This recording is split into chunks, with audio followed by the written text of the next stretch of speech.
Well, good morning, beautiful souls. It is January 3rd, 2022. Yes, you heard me correctly. It is January 3rd, 2022. We made it through 2021.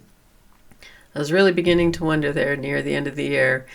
Well, actually, it was only a couple days ago. The tension was just beyond belief. A lot of angry people out there. A lot of people had enough of the bullshit going on, and it was building up. And New Year's Eve, I think they made their stand, because I know here in the UK there was a lot of footage of no mask, no social distancing, nothing like that, and nobody was intervening. So people have just had enough, even though Bojo, which is short for Boris Johnson, is probably going to announce a whole bunch of ridiculous rules again and saying, you need to do this, you need to do that. But he probably had a big New Year's Eve bash and a Christmas party again this year, like he did the following year or the year before that. I can't remember. It's been so long now. But anyways, that's okay. We're into a new year. And it got me thinking in a different perspective, especially those who have been through the Kundalini or any kind of awakening. We were just thrown into it, spontaneous. There you go, get out there, make your stand, learn to live with it type thing. Why did this all happen? Well, COVID happened for a reason. So did our awakenings. But what's going to happen afterwards?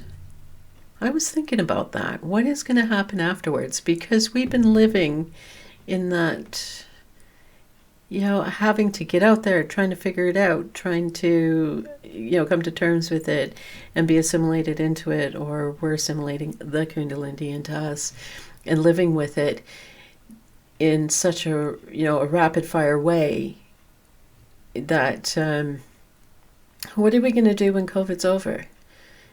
Were we awakened to stand and fight against what's going on? Probably yes, we were. So what will we have to fight for? When all this is said and done, we now have to go back to, well, we'll never go back to a normal life. We have a new world that we have to maintain and build and keep growing. But what about the healing? I know a lot of people, including myself, the scars run deep. We had people in our lives that, said, no, I don't want you near me because you won't take an experimental drug. Things like that. Don't see the way we see things. You really see the true nature of people during a crisis, and we did. And I know there's multiple platforms out there, and a lot of us have come together as a support system for each other to keep us going. So when all this is said and done, what's next? What are we going to do? Where are we going to go?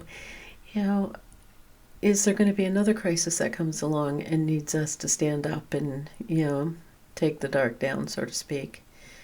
So that got me thinking. It got me thinking quite a bit that we're going to have to heal and find our happiness, because what we perceived as happy before obviously got thrown into a tizzy. We have a new happiness coming up, is this new world, but we're also going to have to find a lot of forgiveness in our hearts too, for those people who, I don't want to say go against us, I want to say could not understand us and our beliefs and our convictions, even though they're starting to see that now. But it's, I don't want to say it's too late, because it's never too late. But the scars are definitely there. And we need to come to terms with that. So what do we do? How do we go about it? We need to find that doorway into that healing and happiness, because there's just a whole new atmosphere out there now, a whole new vibe.